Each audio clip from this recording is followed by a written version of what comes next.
I mean, it feels great. Like we're coming off of a high now that we beat G2, and that we're like one series away from winning the LEC. And obviously, I'm still riding the wave that like is my first final ever. But now I personally need to be really careful because this dream can like crash really fast. You know, I can be like, wow, I made finals after 7 years, and then I lose the title. You know, and it will feel like such a heartbreak. You know, because if we come off of a win like this and then we like crumble tomorrow, it's gonna be like quite devastating, I think. So I just really need to be careful to not let like all my emotions out, you know, just kind of keep it stable and keep doing what we've been doing so far, because we finally found our mojo, I guess, in playoffs.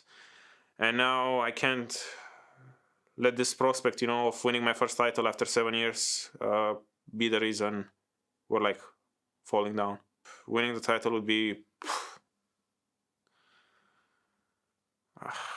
it's hard, you know, because it was always like the journey, you know, and always being like a bit out of reach. Finals was a bit out of reach, and now that like I have the title in front of me, I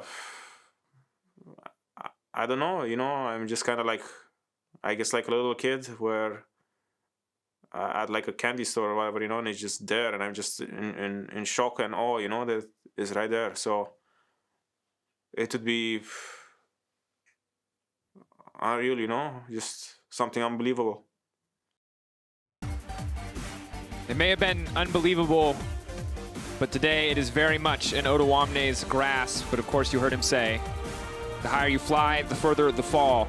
Pressure now to close it out. Rogue playing an absolutely fantastic series thus far. The question is, can they close it cleanly 3-0, or will Mad Lions bring it back? I mean, it's been off to such a great start for them, and even battling against the pressure as well. Game 1, losing out in the early game, but then winning the Drake fights. This last game, I mean, they were winning for most of it, and then all of a sudden, some fights start going wrong, and in the end, it still turns up their way. And now pressure turns over to the Mad Lions as well. Backs against the wall, cannot lose another game today, and specifically for Humanoid in the mid lane. 99% of these games, he has been playing perfectly, but it's the 1% in a Drake fight, both times missing critically, getting caught out, that has cost Mad Lions wins so far. Yeah, and it looks like Rogue are basically uncrackable. In the early game, they were behind, they found the fights, they came back.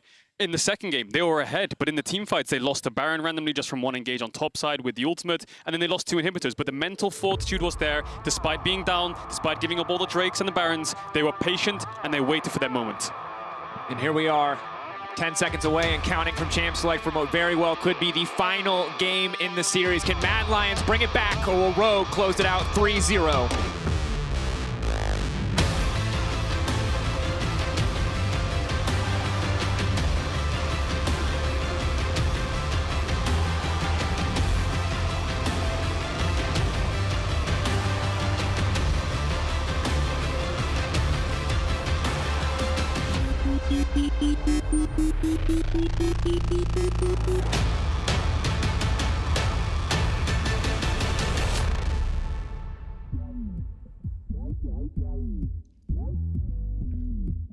Gentlemen, I'm not going to lie, I was expecting something a bit more intense, but this is also an absolute banger, so it will do.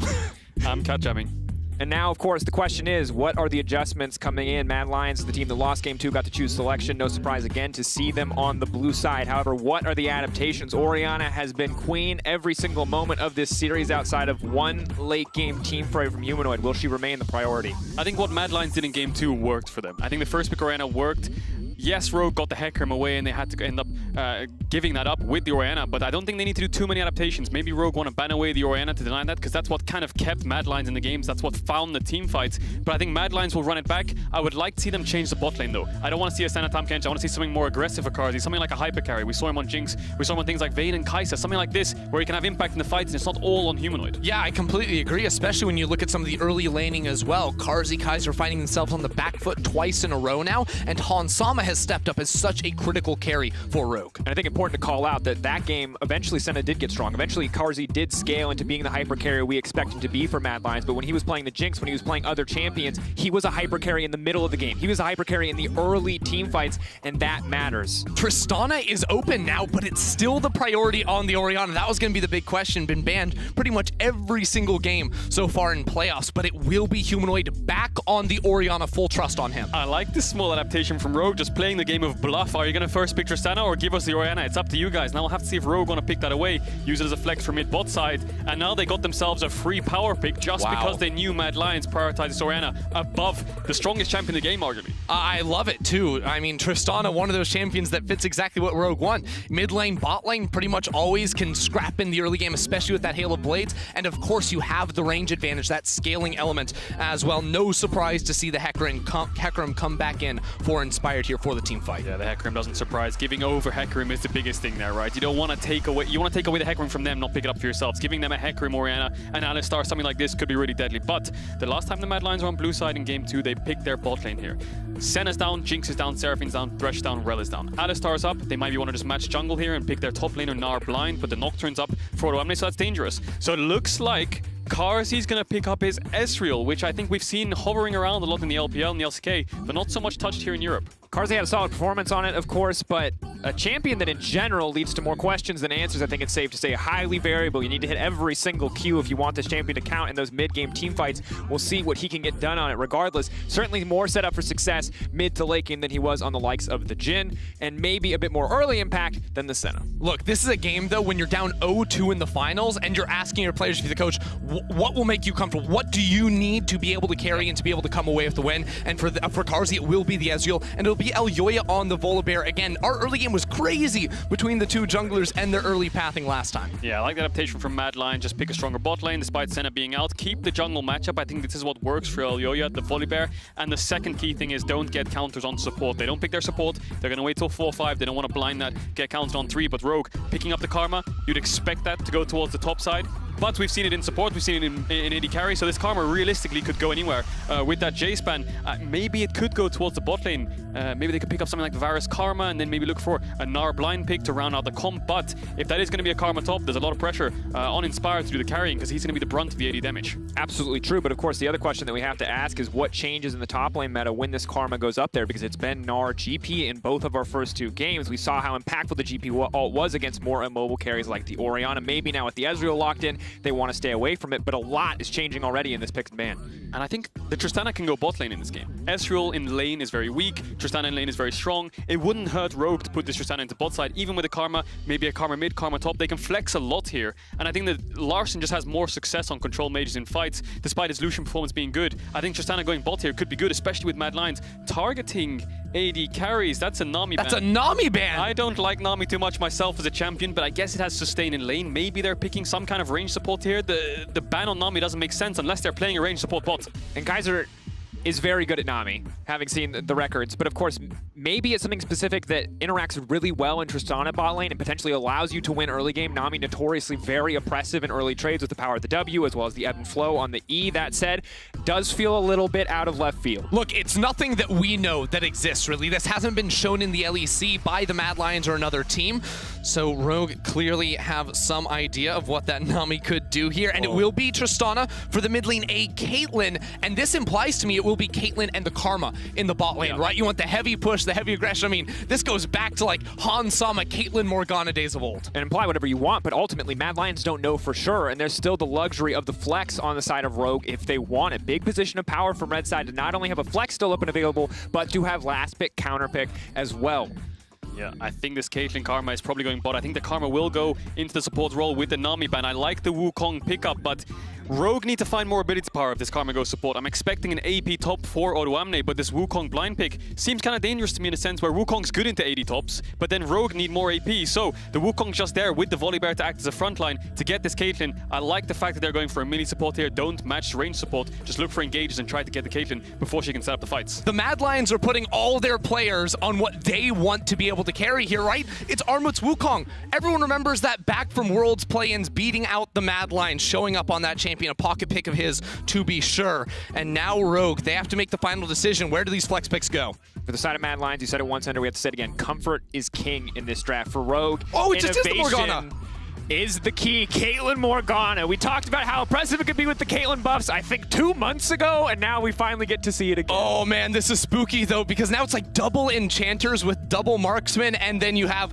of course, the Hecarim is the sole source of engage. Now, Mad Lions do have dive threats, right? You have the Leona, the Orianna Ball, Volibear, Wukong, and the question is, can the enchanters actually keep those backliners alive? I think the key thing for Rogue here is it's Rogue's bread and butter. You have 3 prio lanes, right? And you have a farming jungler and an engaged jungler. You have a winning top, winning mid, winning bot. The problem is we've seen these kind of drafts against teams like G2. Once these lanes lose prio, they're going to be really weak. So if Mad Lions can crack Rogue in the early game or crack them in the team fights, Rogue are going to find it really difficult to come back, especially with a Caitlyn Morgana who can't really face check. They need control to have control of the game. And a critical element of Mad Lions' control in the early game has been Humanoid in the mid lane. Once again, going for the Orianna, this time having to face down a Tristana. Very fierce inside the laning phase. Humanoid has been on point in the early game through most of the game itself, and he cannot make a single mistake here against Rogue, or what they will take the title. Rogue definitely needs to play clean here, but I think Mad Lions' team fight's very strong.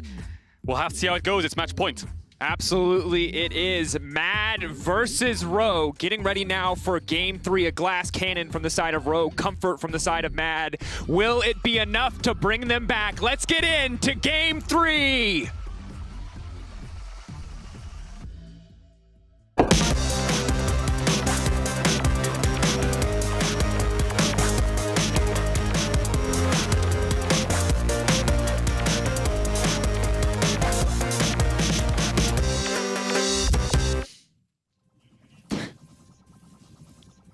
It's Game 3.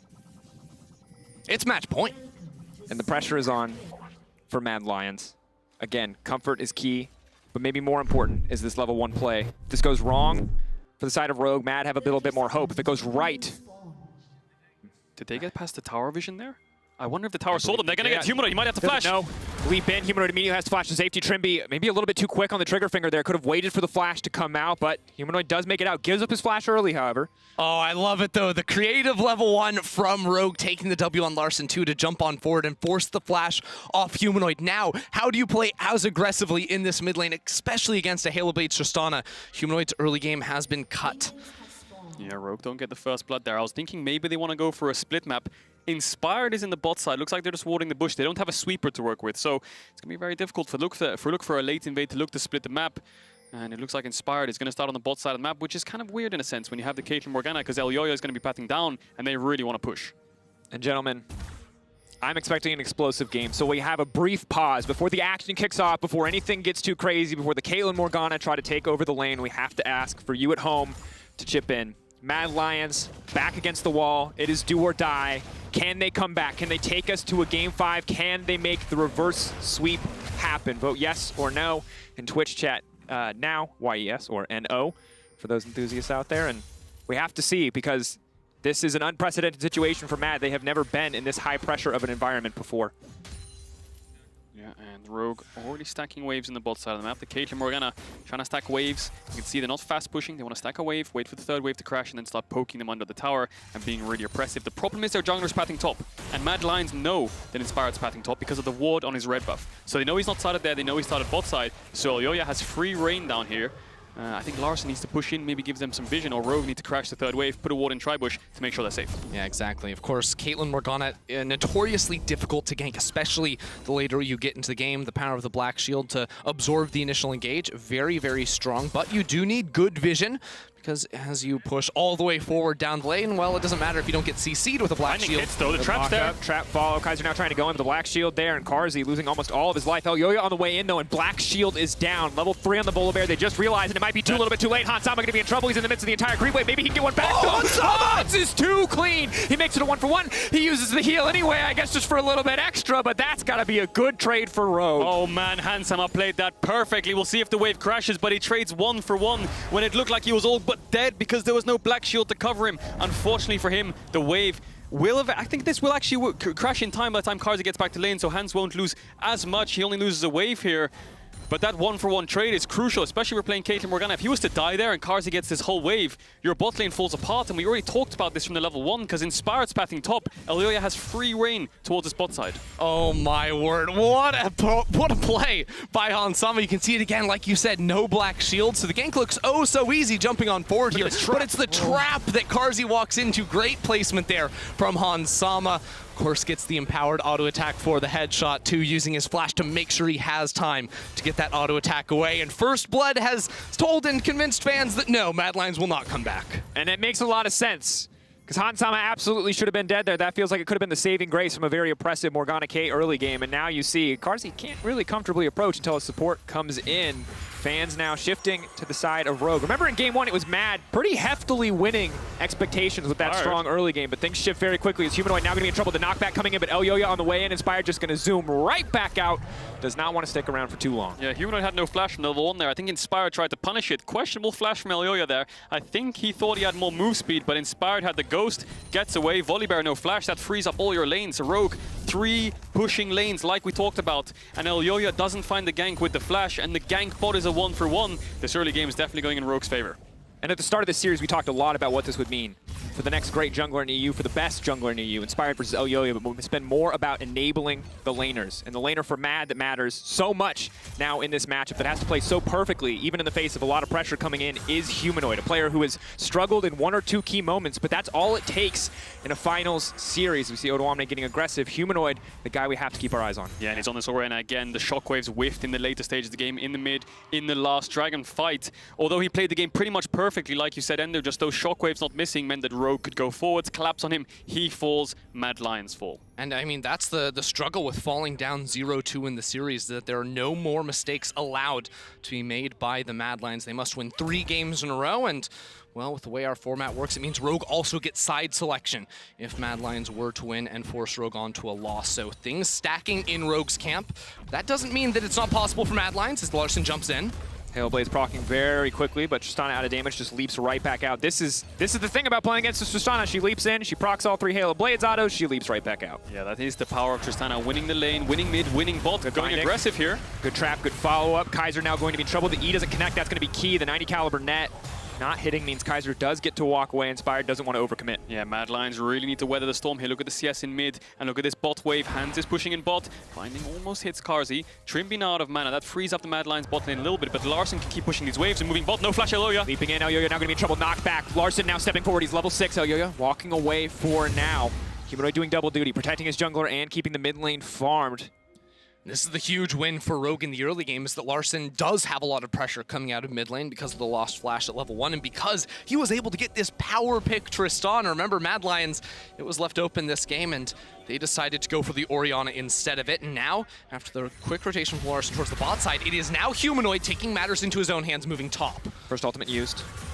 How many cooldowns are left available? Odoamne, does he have the empowered W? He does not. The healing, yes he does, is going to come in, but he cannot continue to connect the chain. That means he will drop. Donating the kill of the Armut is massive for Mad. The weak side machine gets dove again, but this is such an important play for Mad Lions. Humanoid finally got 1 wave of mid push, and he was able to get a kill off it. He will TP back to this tower. I think he will end up losing 1 plate. Maybe he loses 2 as well. TP coming in. Really good cross map from Humanoid there. We were talking about how important he'll be. These are the kind of plays he needs to find in such a hard lane. Yeah, and a beast mode performance from him critical too, with both of his side lanes constantly getting pressured in underneath their towers. Constantly losing out in the push. Inspired continues his priority over the Drakes he's had all series long. And every single game has come down to very critical dragon fights. And it's Inspired maintaining the control of it early on that has so often put Rogue into the favorable position come that time. Yeah, and you have to look at the drafts because of that, right? They have the Hecarim, they have the winning bot matchups. It's natural that they'll get these dragons. And I think having this Caitlyn Morgana push, whether they want to freeze waves and zone away Mad Lions or just fast push into tower to look for plates, Inspired always has options on the bot side of the map. Odoamne gets dove. Good cross map from Inspired to notice that the Drake's free. Takes it, bases goes topside. Now the next objective contest is the Herald. Here we are. Trimby some good poke down. Carzzy though leaping forward with a lot of confidence, knowing all the cooldowns are gone. Look at the levels though. Trimby level 6 on this Morgana. Kaiser level 4. That makes it really difficult as Larson trading again. And it's important to note that the trades do get harder once Orianna has Shockwave. A little bit harder for Larssen to get in and get out cleanly if there's a jungler in the area. Despite that, Larssen still playing with a lot of confidence, still fighting for this lane priority. And you can see building over a decent CS lead over Humanoid. Humanoid should get most of this back, but Larssen playing with fire here. Yoyo waiting in the area. Ultimate up. Predator. Has to wait, though. Has to wait for Larssen to use his ultimate first. That's why we see the flash away, and he's going to back into his team, gets the black shield, and walks away clean. The benefit of having a pushing bot lane there, Hansama and Trimby know that Larssen's in trouble. He can move on up there and make sure Larssen stays safe. Still loses the flash, though, and that means there's no immediate counterplay for the Shockwave. Tristana's W not fast enough to immediately juke it out. Of course, you can use it to buffer away here, but you can't dodge the damage. Yeah, that could be a point of contention from Mad Lions, because right now they need to weather the storm a little bit more. All 3 lanes are pushing into them. Top tower, 3 plates left. Mid tower, 3 plates left. Bot constantly trading, constantly fighting, constantly pushing you in. Aloya managed to find 2 kills on the map so far, gets mid lane's flash, but I think he needs to find more in this early game if Mad Lions want to crack this game open. And again, outside of top lane, where this entire series we have seen, I don't want to call it a wet noodle fight, but a relatively chill lane, again, the team fight waiting room, every single lane feels poised on a nice edge. That at any moment, a single kill can blow things wide open. Both teams trading so aggressively, as you highlighted, Kadril, and it is a high-pressure game right now. Rogue need to keep the pressure up, leverage this Caitlyn's power, not let Carzzy scale comfortably in the mid game. Yeah, and Elioya's already back towards mid. He has the flash and the ultimate if he wants to dive onto Larssen. And Humanoid has the shockwave too, but you're completely right, Drake, because they need to push this Caitlyn Morgana more, try to get more plays, try to get a bigger CS lead, because if Mad Lions manage to punish that lane perhaps even one time and get control around this bot side of the map, the Caitlyn Morgana finds it really difficult to retake. And that's the key thing about Caitlyn Morgana. Once they're in control, they're in control. That's it and done. But if they lose control, it's really hard. Very true. See if that's going to be the case. Of course, as much tension as there is for Mad Lions, there's also a ton of tension over the LCS. Their opening ceremony is going to be starting 5 minutes after the end of our potential Game 5 or 2200 Central European Summertime, whichever is later. So don't forget, after this incredible best of 5, there will be another one to follow. Pentakill, you know, could be pretty cool. Cool performance. But that's enough about that, because Armlet's in trouble and Inspired's on the way in. That's going to be a quick flash out from the Wukong, and definitely going to make the next team fight much more difficult. Yeah, Trimby gets the base off first, so he's towards his Herald though. But Mad Lions have numbers first. Inspired. That's the ultimate. Trimby's here now. Supports are all in the pin. Rogue really want to fight this. Helicopter Hacker him just zooming in and out of the fight.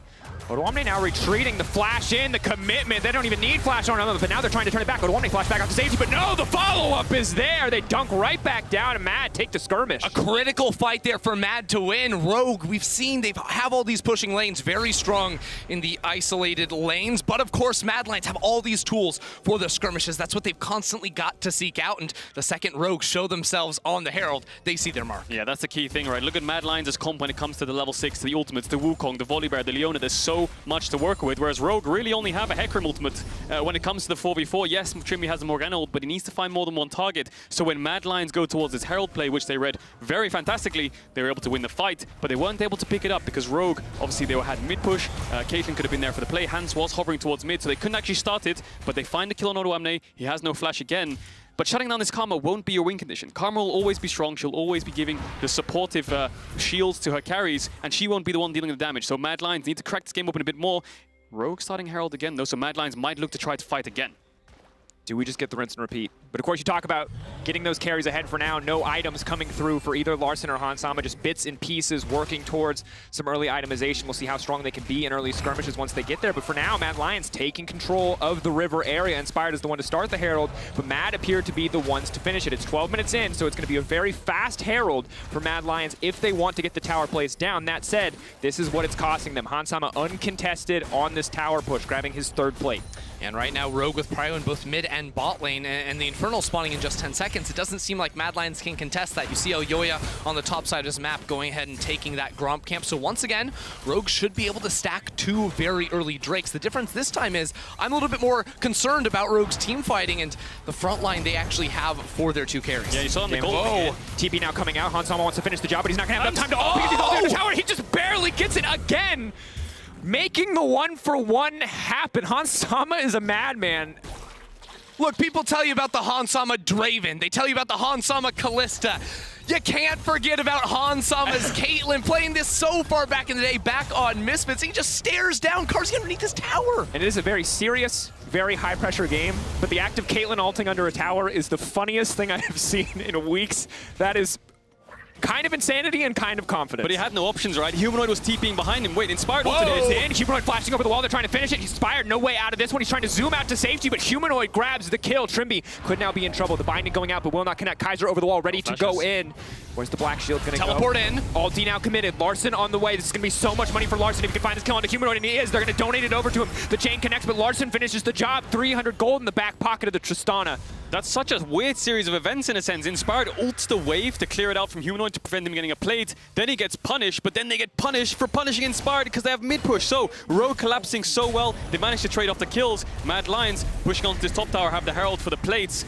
But Rogue, before this fight kicked off, before Hansama just stood in front of Kazi's face and shot him with the ultimate, he was 1.3k gold up, and this is a full tower in Hansama's pocket. Yeah, Hansama getting so much off of this play at the same time. Humanoid doing everything in he can to get a kill. Of course, then does get traded out by the rest of Rogue, and this is the risk you run when you have very little priority anywhere on the map. And all series long, it has been mid, it has been bot, and how the jungles can enable them, how the supports can set that up. But in this series, or in this game, Rogue, they're set up for a teleporting in again. But that is the 2-0-0 Wukong. That is a level 10 Armut ready to go in. Hansama, not a lot of room to maneuver here. A second ult up and available. He finishes the job instantly with the Divine Sunderer. And that's the vulnerability of Caitlyn when she's alone. She needs the enchanters behind her so she can be the front line, stepping forwards and damaging Armut. If it's just a straight 1v1, the Wukong's going to win out every time. And this is the second dragon. Rogue have been winning on Dragon Souls, but Mad Lions taking the second dragon. That's a big shift in the game. Absolutely is. And again, shift in the strategy. Funneling Golden Armut. 3-0-0 on the Wukong. The comfort pick he used to beat Mad Lions. Can he use it to beat Rogue here? Leaping in. Trimby not going to be in trouble. Knockback has to flash out to safety, and Mad Lions feel a little revitalized now. They've got new life. They've got pressure in the mid lane. Let's see what they can do with it. It's so huge. Mad Lions opening up more carry threats, more dive threats too, with Armut getting all this gold. Again, who's really there to stop him? You have Karma Shields, you have a Black Shield from the Morgana too to try and keep Larson and Hansama alive. But if he does enough damage, if he gets the Sunder, starts working towards the next, he of course can pack quite a punch and ruin the Rogue backline. Yeah, Armut is really strong in this Wukong. If he can find flanks, if he can find the backline, he'll always dominate the fights. But 15 minutes in, Rogue have all 3 Alto towers. Mad Lions only have 2. That's the win lane, win game kind of draft that they've got here. They're up in gold by 1,000 despite being down in kills. And we know how much breaking mid-tier 1 can matter for a composition like this. Frees them up so much to push in for a little bit more vision. Very hard for Rogue normally to face check in this mid game when tier 1 is up. They have so many squishy members on their team. It does now get easier. Control around the map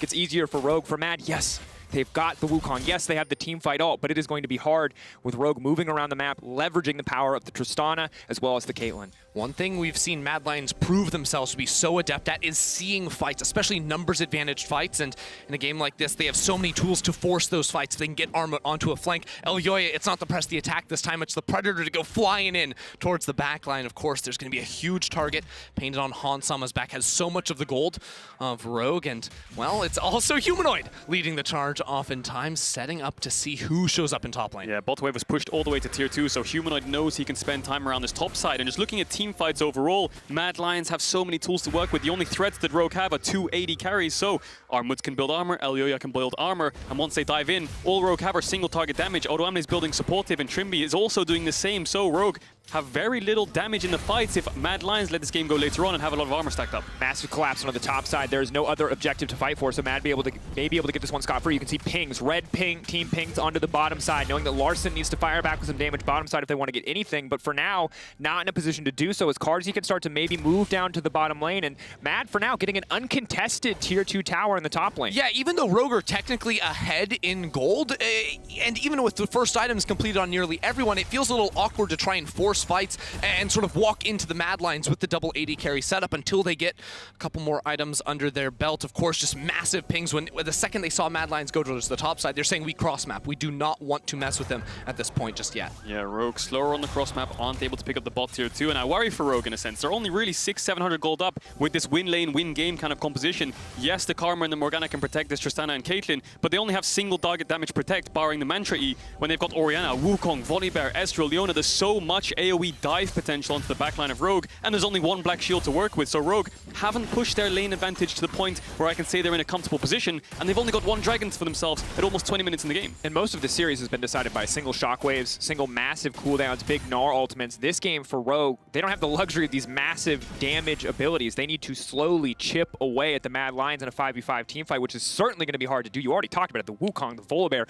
running at you. How much time do you actually have to auto attack? Yeah, and Drake, as you talk about this series and how it's been defined by team fighting, we've also seen on numerous occasions overforcing, overplaying your hand, whether it's Armut seeing his angle in, but his backline can't follow up. We've seen it from Inspired too. So with this composition where Mad Lions, all they want to do is go in, they have to choose their fight so carefully, because you make a mistake, you go too far forward, and you give these AD carries the space to actually unleash their full potential. Well, all of a sudden that Tristana is going to be running you down halfway across the map. Yeah, Mad Lions need to make sure they play kind of like a death ball. When one goes in, everyone follows up. If Wukong goes in, the Leona ult needs to come out as well, and the shockwave needs to be primed and ready as Armut collapsing this top wave. Odoamne doesn't really have damage to deal with him, and you can see both teams are playing sort of like a 4-1. Armut on top side pushing in, Larson on bot side pushing in, and the rest of the 4 members grouping towards the mid to contest vision. I think the next fights will kick off around this dragon in 50 seconds. Rogue currently have control because Mad Lions are playing top side, but you can see Kaiser's base. I wouldn't be surprised to see Armut base as well. Move into the bot side of the map, contest his vision, and then look for the fight. Positioning of Armut, positioning of Kaiser, these players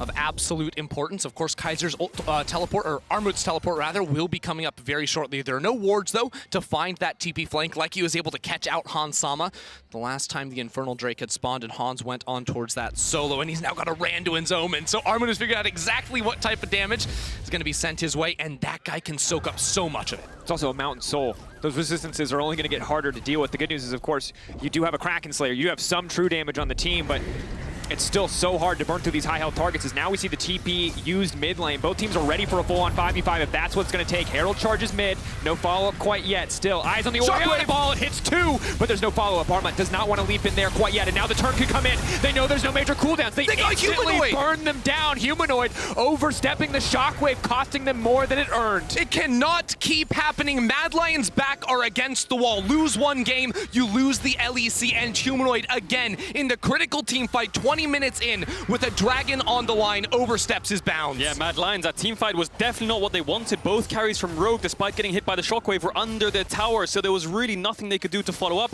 because there was a wave in their face. So Humanoid having flash up, getting hit by a binding, and then just getting taken down means the fight's over. It's only going to be the second dragon for Rogue. It won't be Dragon Soul Point because Mad Lions managed to deny the second one.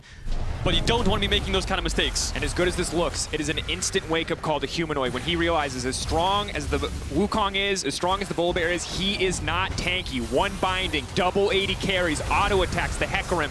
They may not be able to kill all 5 members of his team easily, but they can take him down in an instant. And the thing is, the way Rogue have to play these team fights is they're waiting for something like the binding. They're waiting for the overstep. The moment the fight turns and they can go on the offensive, and then it's so hard for Mad Lions to run away from double range threats. Yeah, and especially when these carries are getting items. You can see the double Dominics coming out. You can see Caitlyn already has it. Larson's building towards it. Odoamne might be getting caught out here. Elioya has Predator. Leap in. Just gonna get the flash for now. Have to be happy with that one. Keep in mind, when we look ahead to the team fights as that play goes south, Mad, they are a shotgun. They get one shot, they need to kill everybody, because if fights go long, it's double Moonstone Renewer, Staff of Flowing Water. We've seen it all season. Well, now we're seeing 2 on the same team. Rogue are set up to survive anything if Mad cannot immediately take them out. Yeah, and Rogue are going to be so strong when Larson bases. We'll see what he picks up, but I think he's going to have the Dominics as well. 2 of them now picked up for Rogue. 20 minutes in the game, double Moonstone as well with the Staff of Flowing Water from Odoamne. I think this Rogue comp is slowly coming online now. Mad Lions need to be careful. And I have to ask our observers to show us the gold now, because Hansam has just broken 10,000, 2K up over both Humanoid and Karzi. Armut the only player on Mad Lions that even comes close. So Mad Lions need to figure out, how do we kill Hansama? Yes, Larson is a threat, but that Tristana, very slippery and not quite as powerful as Hans at this point in the game. And Hansama has been so key for Rogue in this playoffs, whether it's the Ashe Kalista, whether it's the lane priority, or the Caitlyn now just playing to dominate across the board. That said, Kaiser looking to kick things off. The Black Shield will stop the engage in its tracks. And Mad Lions are going to have to look for a fight. Elioya ready to go over the wall. He can shut down the tower. It would be so incredibly brave to try and force it. Fired on the flank. Good poke onto Arma. They're now backing away. They don't have a creep wave. Sees Kaiser. Take that one down. Kaiser, no engage. Left to get pulled back. The shockwave only going to connect on one. Trimby will be sacrificed, but now the re-engage comes in, and this is where Rogue are in their element. Ulti coming out for Hansama. Not quite enough mobility to follow up, but Rogue trading even overall. It's a double kill for Hansama, and Rogue continue to hold their ground, defending their mid lane tower. Mad Lions keep throwing everything at them, and Rogue, they might just go for the Baron. Yeah, it looks like they're going to start it up. Armut and Humanoid don't have the ultimates. There's not much Rogue have to worry about here. Inspired's making his way back. Larson has the ultimate to work with. Odoamne can shield them while they start this up. Mad Lions looks like Hans RGE is massive. Hans gets chunked out so much from tanking the Nash from the True Shot barrage. Looks like Rogue have used all their tempo to start up this Baron. They're going to have to base. Mad Lions are all on with control now. Despite losing the fight, I think they can pick up this mid tower. Yeah, they certainly should be able to find the mid tower. Good chunk from Humanoid. Again, just forcing Larson further away from that area. So when everything is said and done, Mad Lions do get the tower, but it's at the cost of 2 players. Yeah, Inspired looks for Kaiser here because he's tanking up the tower and he has no flash. So the engage is good, but he essentially trades himself for the support, which is not what you want. The shockwave coming out pulls back Trimby, and Mad Lions think they can keep going with the dive. The problem is Elyoya doesn't get to use his ultimate. He doesn't get to disable the tower, and because of that, he gets binded. He can't use his ultimate, gets taken down, and Mad Lions lose the fight when they're trying to dive them under tier 1, but can't actually get the ultimate to get the dive going. And gentlemen, kills me to say it. We got to pause. We'll keep you guys updated as to what the issue is. Thank you again for joining us for this incredible final for the LEC, and good to see smiles on the players' faces, and you should have a smile on yours too, because just kidding, we're hopping back in. It's the fastest pause known to man. We're not even playing on a delay. Wow. It's a very quick pause. That's a first. You know what? I love it. I love it. Just a brief respite in the action, a moment for the Mad Lions to catch their breath here. And I think it's important that we take a second to catch our breath too, because as tense as this series is, Rogue are on the cusp of a monumental achievement, not just for the organization, but for 2 of their most veteran players. Odoamne, again, we talked about at the start of the day. He can't even believe that this is a position that he's in. For Hansama, he fought once to make it to the finals with Misfits. Good performance at World. Years after, he was a part of super team after super team after super team. Never quite cut it. But this playoffs has been a different story. And for the organization of Rogue as well, to come into the LEC and in that first split, be the worst team, one of the worst teams in the LEC. After that, they bet on rookies in Inspired and Larson. Well, they're still here, and they are 1 game away from winning the trophy. Yeah, it felt like Rogue was leveling up every year, and they've hit their final form, you'd say 2-0 up in this series on match point. Looking at the trophy in this game, the game is very even though, but a lot of the power is in the carries of Rogue, Larson and Hans. Hans has 3 items, Larson's building towards it now. Mad Lions with this massive teamfight comp. If Larson and Hans can dodge away and get damage out, get a kill and start moving forwards, it could be over for Mad Lions. They need to play these team fights carefully, pick their targets, and like you said, Dracos, they're almost like a shotgun. They need to all go at the same time. And I think carefully might not be cutting anymore, Keijo. I think it might have to be perfectly, because this is a 3-item Caitlyn backed up by 2 supports. This is not something that you survive. 1 misstep, 1 step on a trap, 1 binding connects, and you will get 1 shot. Even the Wukong is going to struggle against the sheer damage output that can come through from Rogue's comp. That said, the fact that they can poke with Carzzy, the fact that they can fish for the setup is good news for Mad. The trap setup, though, for Rogue, very difficult to get around. That's why we see all of Mad Lions going underneath this fight. Doesn't mean it's hard for Armut to find the flank, but he's gone for a serrated Dirk. He knows he has to kill that Caitlyn. It's the only option for Mad. Mad Lions need to be careful for the bindings. 1 binding hits into trap, they're dead. Inspired wants to split off from his team because he needs to find flank engages to stop them from being able to chase down Hans and Larson. The Dragon has spawned. This could be Dragon Soul point for Rogue. Watch the Orianna ball. Watch the flashes for both the carries on the side of Rogue. Can they hold on? But a poke comes in.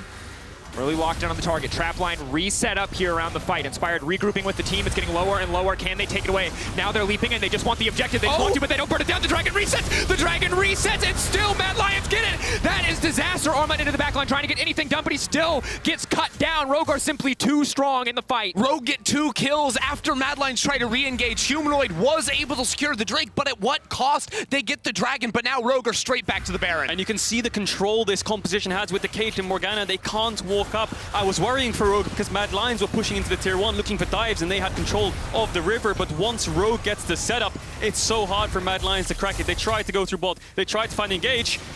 Held my breath for a second there, because if that stole the Baron, that could be a disaster for Rogue, but they get the fight. Maybe they don't get the Dragon, but they get the Baron. And here we can take a look at it one more time, but a messy, hectic fight in the pit. Yeah, of course, you see the Drake sort of resetting there, gaining some HP by Hansama kills Elyoya. And then this is where Rogue are just able to disengage it. Ultimately, Hansama stays alive barely, but does survive at the end with all the heals and the shielding from his double enchanters. Yeah, and despite Armut getting a lot of knockups there, Karzi wasn't really in the fight. He was towards the bot side Tribush. Humanoid almost getting caught out there, but Karzi was on the bot side of the fight. He couldn't really join it. He was not outputting any damage. Humanoid didn't have Shockwave either, so it was just the Wukong Cyclone doing all the backline damage, and Hansama was able to live in the end. And we've seen that Armut, when he has to go forward in the fight straight at Rogue, it's much easier for them to try and kite it out and not have all the extra damage come in. It's been inspired on the flank pretty much every time, stopping him from finding that optimal position. Mad Lions have to figure out a way to get Armut into the Fog of War to find that angle into a fight. Mad Lions just under more and more pressure, as if match point wasn't enough, as if the potential of a 3-0 clean sweep from Rogue was not enough. But we heard it from Ottawamne. We heard it after the loss to Mad Lions. We heard it yesterday in his interview. He believes firmly, everyone on Rogue believed firmly, even after that loss to Mad, that they were the better team, that they struggled on the day, but that they were stronger across the board. And today they are looking to prove it. Yeah, they were winning those early games, and they definitely have the advantage here. Game 3, they're ahead. They have this 4-man ball comp going into Ottawamne now, almost like a 5-man ball comp with a Black Shield. Hansama's able to step up and hit the towers in Mad Lions' face. Mad Lions pushing top is a good thing, but Rogue are playing on 2 lanes. They need to find a way to stop this siege. There's still a minute and a half left for Rogue's Baron with 2 ADCs, double enchanters. Like, how do you stop the siege? It's so hard without forcing a fight. Armut is teleporting in. It's all or nothing for the Mad Lions. It's the big bet. Can they do it? Inspired, ready to interrupt. Elio has to go in. They know they have to go for this, but Armut waiting into the darkness. The ulti used, though. The ulti from Inspired does not connect to Hansama, though, the one that you need to watch. The leap back. He dodges the shockwave. Larson untouched. Mad Lions have not found the fight that they're looking for, but Kaiser goes for the re-engage anyway. Elio off to the backside. The flash. The stun. Is it enough? Hansama is still alive. Hansama will get shut down. Kaiser grabs the kill. Inspired getting cut down where he stands, and Rogue have to run for the hills. Mad, they found their fight. Mad, they found their opportunity. Can they find more? Ottawamne next on the list. He will fall. Mad Lions do it again from the grips of defeat. They see their angle into the fight. It's Armut teleporting into the back, and somehow through all the chaos splitting up the 2 carries, they take down Hans. That was the key thing here. They split them up. You can see Armut was waiting for the time. Larson used the rocket jump, and then Olyoya and the Black Shield's down. Now Armut goes in. Now the key thing here is he doesn't one-shot anyone. That's fine. It doesn't matter because Rogue split up. Larson goes top side with Inspired, and then there's a 3-man ball towards the bot side. Mad Lions in the end decide, let's go for the 3-man. The Black Shield's down, and Kaiser manages to flash forwards here and chain CC Hans. Can't get the damage out. The Black Shield is used on Trimby. Mad win the fight. We pinned the entirety of the hopes of the Mad Lions in this series on Humanoid, and yet the entire team stepped up in that fight. That shockwave hit no one, but it didn't matter because Mad Lions' setup was flawless. Yeah, and we've seen throughout the whole series, if Larson falls, Hans picks up the slack. If Hans falls, Larson picks up the slack. But in this fight, Larson wasn't there to pick up the slack. Hans died, Larson wasn't in the fight. And in the end, Mad Lions have found a comeback. They've got a gold advantage, 1 minute on the Dragon, and they've stopped the siege. And I love what you're seeing now coming out from Armut, because the pressure is on, and yes, he needs to perform, but he has just picked up the Serpent's Fang. Suddenly, all of those defensive tools from Rogue feel a little bit weaker. All those options to protect the AD carry feel a little bit weaker, and now Mad's teamfight access gets a little bit easier. This is good news for Mad, but they are not out of the fire yet. Mad Lions cannot allow Rogue to get into the river before the Drake spawns. If Rogue are the ones hitting Drake first, it means they have the Caitlyn traps. It means that Mad Lions only have so many ways to get in there. That means that Armut cannot find his flank. Smart play by Rogue, though. Let's not walk into river and find a fight. Let's just push mid, and eventually Mad Lions will have to base, or they're going to lose the game. There's still 30 seconds on this Dragon. I think Mad Lions were in this bot side river a bit too early. The recalls are split. They're hitting this tower. Can they break the tower? It looks like they just get it uncontested. Excellent read from Rogue. Don't even need to draw any blood to break the tower. But look at this. Armut didn't actually recall. He's been waiting inside the jungle. He knows there's no vision here. He has the flank for Mad Lions. He has flash up soon as well. Rogue need to push 1 more mid wave before they can walk in. They will have a trap line, I believe. Hans should have it up, but keep your eyes on Armut. Flash coming up now. Serpent's Fang, Divine Sunderer. Oh, Trimby expects something. Level 16. Will he spot him out? Spot him out ahead of the play, you might find yourself. Oh, they saw him! They saw him! They're pinging him! They're turning away. Karzi's ultimate hits Hansama, but it's not nearly enough. Predator now used. They're going to get the objective, but now Mad have to take the fight. Hansama has the shield. Armut into the back line. It might be a little bit too late. He gets knocked right back out, and Rogue, they're taking their time on Mad Lions, but they're winning the fight. Karzi, no room to maneuver, but still, just in time, the Locket saves the day. Trimby pulled back. Humanoid coming in clutch. Armut coming in clutch. Mad Lions finding the fight versus Rogue. How did Armut survive? He went into 3 members, he got knocked away. The ultimate from Caitlyn won't pick up Karzi. There's no Baron for Mad Lions. They're still fighting here. Hans has no summoners. He's 1 versus 3. Ottawamne has TP if he wants to join this, but there's no way to TP too. Hans has to play this really careful. He's really strong. He can almost 3-shot anyone that walks into his range, but Mad Lions need to be careful. Mad Lions also taking their time. They know if they stagger the recall, It's Baron's 45 seconds, Baron. As long as they take their time and find the kill, Hansama has no recourse left. It's a free Baron for them as well. They grab Hansama, Baron in the sights of Mad Lions. Such a good play from the Mad Lions there. Yes, they lose the Drake, but from the flank setup from Armut winning the kill over Larson, taking him down and then keeping Hans off the map. It's a 10-second difference from the Baron spawning to Hans spawning, and that's so critical for Mad. Yeah, Trimby was smelling something. He knew someone was behind them, and eventually they spot out Armut, but the key thing I want to focus on is Armut again, because he doesn't manage to find the flank, but eventually he goes over the wall, and when he does, I thought for sure he was dead here. Look, the black shield's down, he jumps over the wall, and he gets in straight into a binding. I thought he was dead, but he gets knocked away, which gives him time to find a re-engage. Larson tries to find him, and he dies on the side in the 1v1 with Odoamne next to him, and Hans was left alone on the bot side. The shockwave took down Trimby, and from there it falls apart for Rogue. They split up again! And here we are, Mad Lions on the Baron.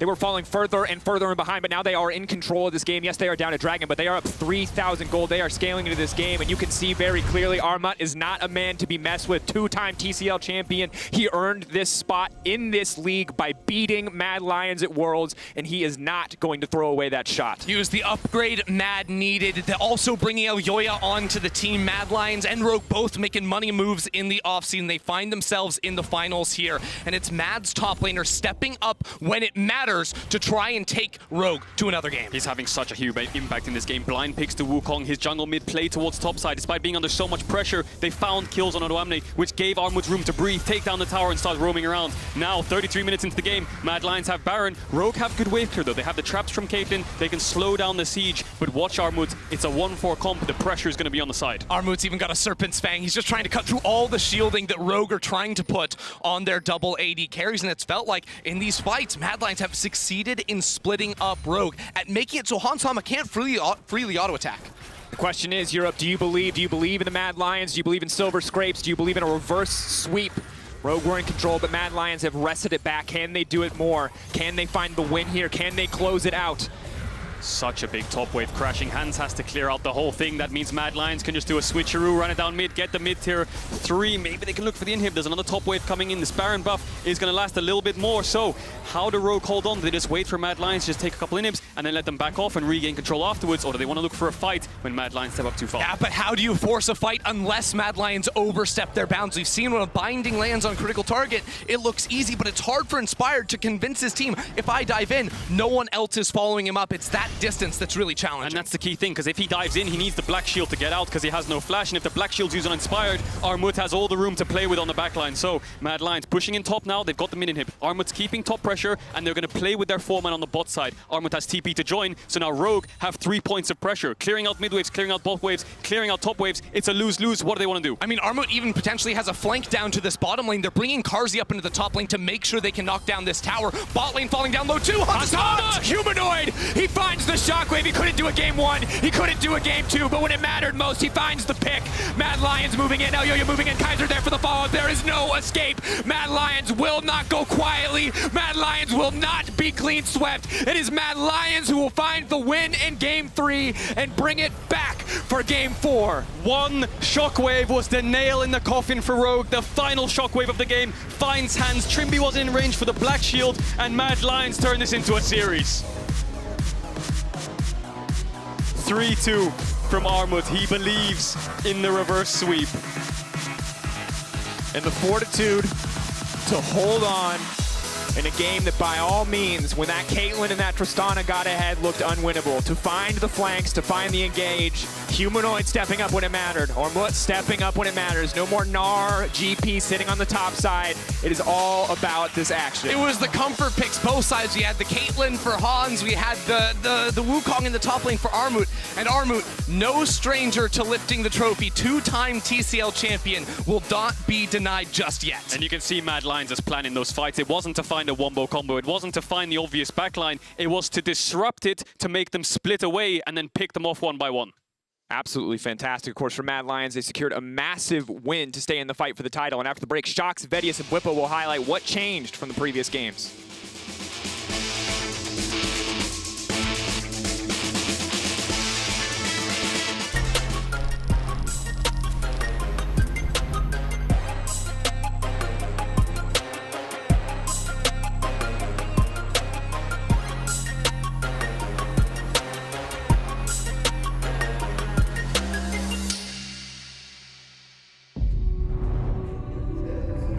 Losers, still no friends, huh?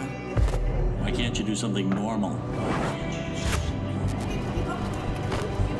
How did you get past the logging streak? You beat her! You haven't got what it takes.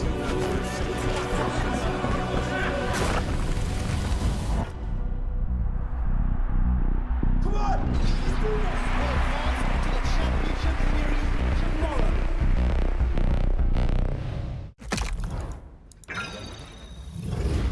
The systems are overloading. We can't risk another game. We need to take a break and regroup.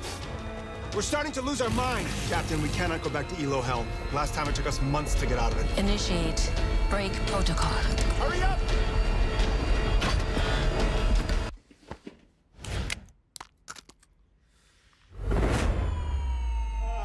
Yes! Yes! I did it! We did it! We did it!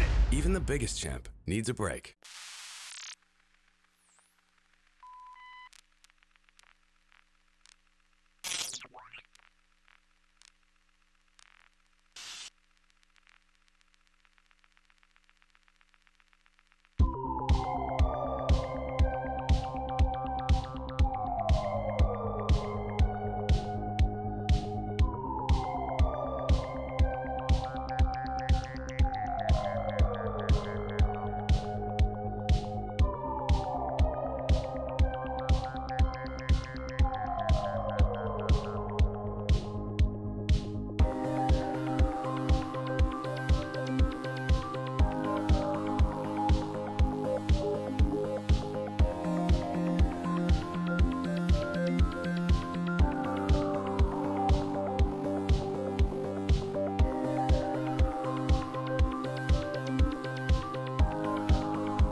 Everyone to the Analyst Desk. Mad Lions pulled off a massive comeback in Game 3, and the dream of the reverse sweep and the LEC title for them is now still alive. Coming back from match point. I know I sound excited because I am excited. We had enough 3-0 finals, so I am happy that the Mad Lions were able to give us a bit more, and it was very impressive the way in which they did it, Fetty. I think that they have shown in 2 games now that they can go toe-to-toe in the late game team fights. And at the beginning of the day, we talked about how are Mad Lions the best team fighting team in Europe, and I think that they've showed that they're willing to fight and they're willing to try till the very bitter end to make sure that they can get those fights so that they don't go down without a good one. Let us look at the tools that they gave themselves in this Game 3, Verius. This draft from Mad Lions screams comfort to me across the board. We see a very common pick that we've seen for Armut throughout the split. We also saw the early priority on the Orianna. We also saw an early prioritization for the Ezreal onto Kazi as well. Normally, they have been saving their bot lane picks for the second rotation to make sure that Armut can get the Gnar, but they've completely abandoned that strategy and instead wanted to get a safer bot side and try to play through top. I think what's most interesting about this is that the Wukong was picked into a relatively rough matchup. Karma is not easy to navigate for the Wukong in the early laning phase, and you saw it, right? Even though they dove top lane, he was 2 plates down, equal in CS. Usually, when you're on the receiving end of a mid-jungle dive, you're up 2 plates and up in CS. Interesting that is, because maybe that's something that you can identify with a little bit in terms of, I'm going to pick it even though I know it's not necessarily going to be the best for me in lane, but it's comfort and I know that I'll be able to do better on it late. I think that's 100% what happened here. Honestly, they didn't quite execute the Wukong up until later in the game. There were 2 fights where Mad Lions were really hungry for a team fight. You saw the Kazi on the Ezreal and Humanoid on the Orianna walking up all the way to the enemy mid-tier 1 and start a fight underneath the mid-tier 1 where the Wukong can't actually do anything. So they needed to make that adaptation. And I think that what we saw was that the thing about Rogue's draft is that they had priority across the board. We heard the casters talking a huge amount about it. And with the draft like this, it's all about getting ahead and then getting to those core item spikes with the double AD carry and then the Karma Morgana support. And in theory, a team fight against this should be incredibly difficult. So Mad Lions is saying, okay, we want as much dive as possible, as much wombo combo so that we can burst these AD carries as fast as we can. But getting to those fights was very difficult. And I think the early game is where we started to see some of the good plays from Mad and what they needed to do for their comp. Exactly. Elyoya, who was crowned Rookie of the Split a little while ago, not having the best time in these series so far in terms of game wins, but he was crucial in this early game for Mad Lions. He certainly was. And one of the things that he needed to do was be active on the map, because when there's so much priority in this lane, you have to try and relieve that pressure. And even though there were ganks, you saw some great performances from players like Hansama, but in the end, they were able to get advantages, in particular in the top lane onto Armut, where they could funnel a lot of gold into him so that he could be this potential threat later into the game. Honestly, I think this dive was crucial. The next one as well, like Armut getting 2 kills coming out of this laning phase was huge.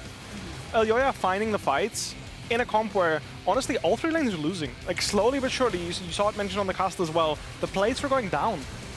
They were all behind in gold across pretty much every single metric. All 4 roles were behind in gold. And what we do see here is that, it helped, of course, the strong early game action. It does give the advantage over to the Mad Lions, but the gold is actually not that far apart because of the strength that is coming out of those rogue lanes. And that's why we saw the desperation. You were talking about it before, Bwipo. They just kept trying to force fights underneath that mid-tier 1 because they were like, if we can just get a good 5v5, we can swing the game back in. But unfortunately, they couldn't get it, and they were slowly bleeding more and more and more. And, we were convinced that the game was over, right?